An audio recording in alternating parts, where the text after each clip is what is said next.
Seja muito bem-vindo ao Encontro com a Palavra. Nós estamos estudando o livro de Romanos. Hoje estamos terminando o ciclo de estudos do capítulo 4 desta carta e discutiremos a argumentação de Paulo sobre justiça. Vamos enfocar o sistema de sacrifícios do Velho Testamento. Nos tempos do Velho Testamento, quando a pessoa cometia um pecado sério, levava um cordeiro sem manchas para ser sacrificado no templo.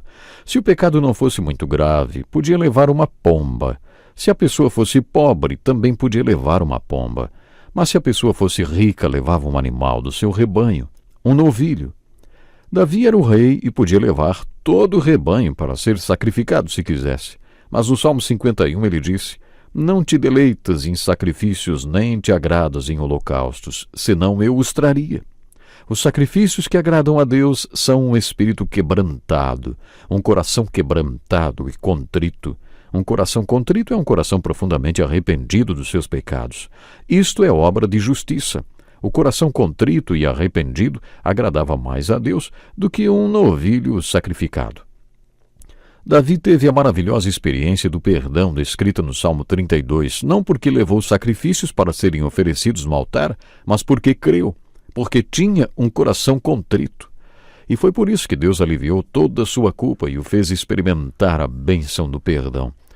Paulo fez uma interpretação inspirada do Salmo 32 e afirmou que Davi foi justificado pela fé, assim como Abraão.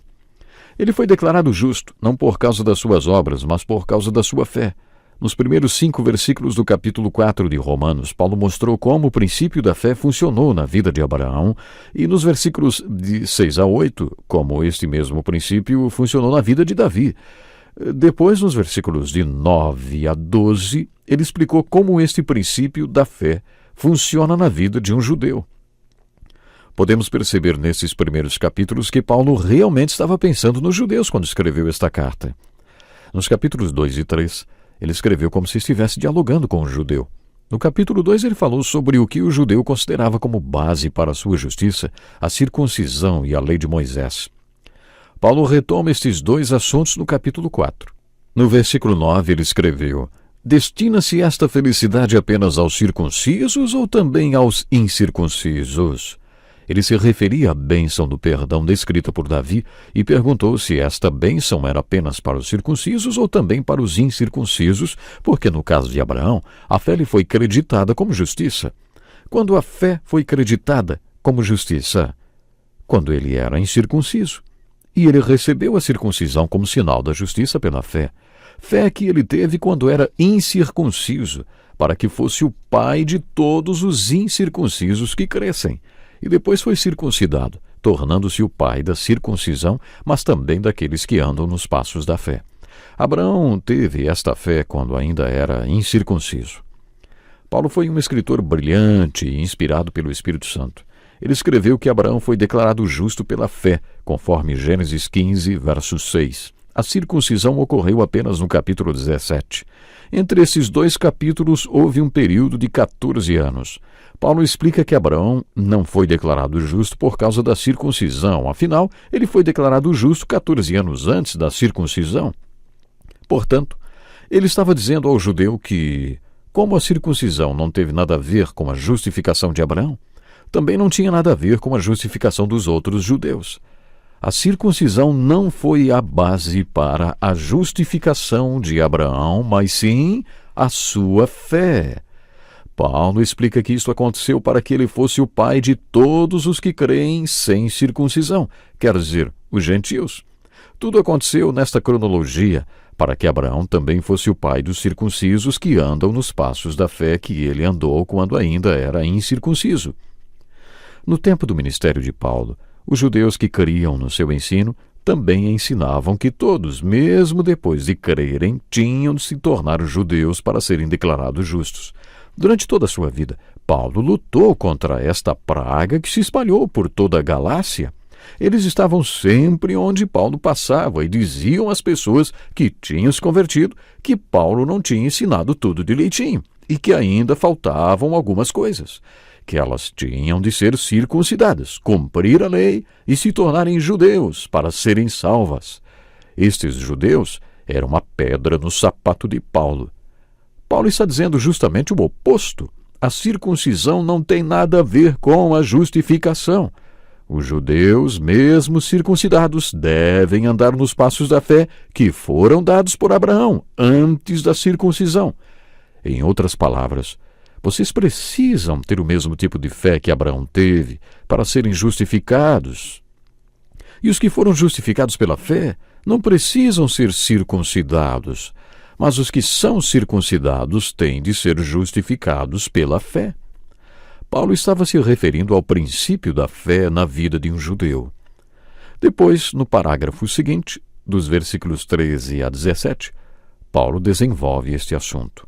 Abraão foi declarado justo 430 anos antes da lei ser dada a Moisés.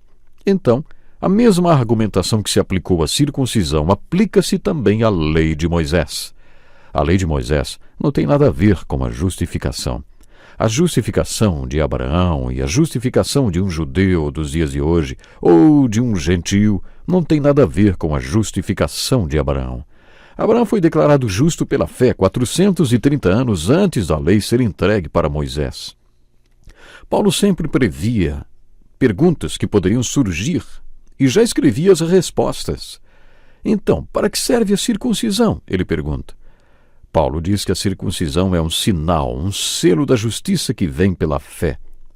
Abraão foi circuncidado como um ritual simbólico um sinal de que ele tinha sido separado e justificado. O mesmo se aplica hoje ao batismo. Ninguém é justificado porque foi batizado, mas depois de ser declarado justo através da fé em Cristo, somos batizados, professando a nossa justificação, marcando como um selo a nossa confissão de fé. Outra pergunta que Paulo respondeu: o que a lei tem de bom, então?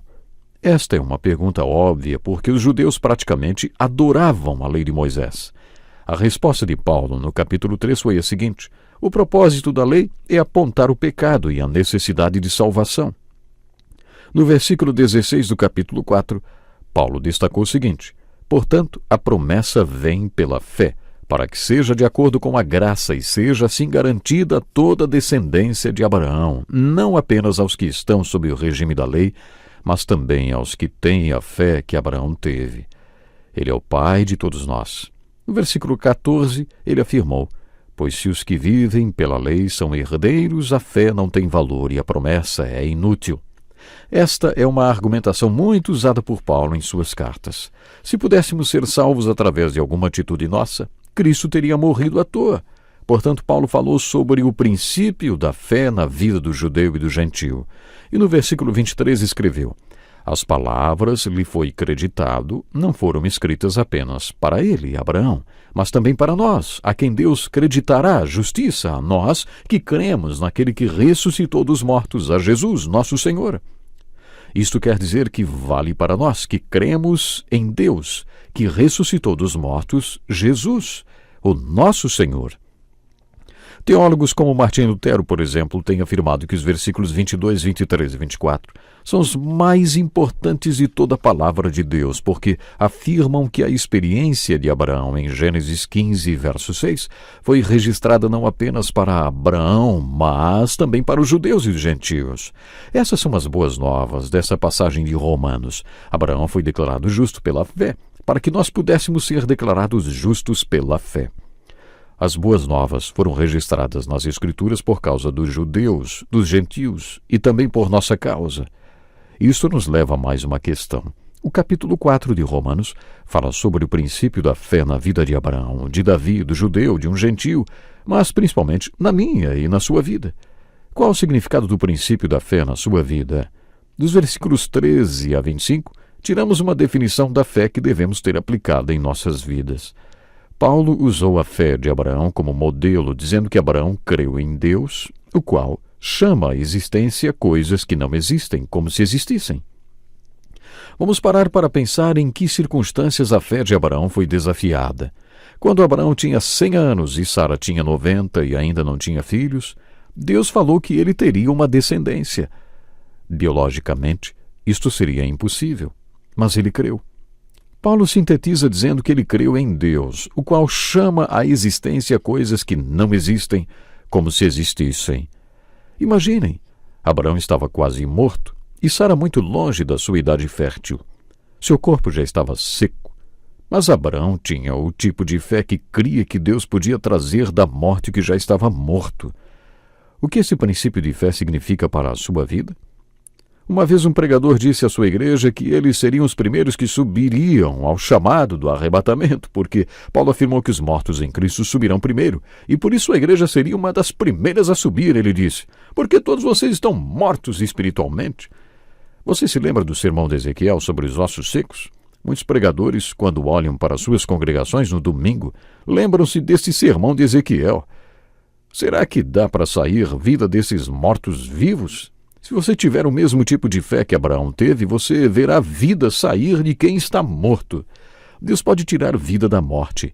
Olhe para as circunstâncias da sua vida e busque a mesma fé que Abraão teve. Se você tiver esta fé, poderá chamar as coisas que não existem à existência. Esta fé foi muito além da justificação. Aliás, ela começou na justificação. O capítulo 2 nos mostra muitas outras características da fé de Abraão. No capítulo 4, Paulo fala sobre o princípio da fé. Agora ele está pronto para retomar o assunto que começou no capítulo 1, sobre a necessidade de justificação e salvação. Nos capítulos 2 e 3, ele fala sobre várias questões que poderiam ser levantadas pelas pessoas que liam suas cartas.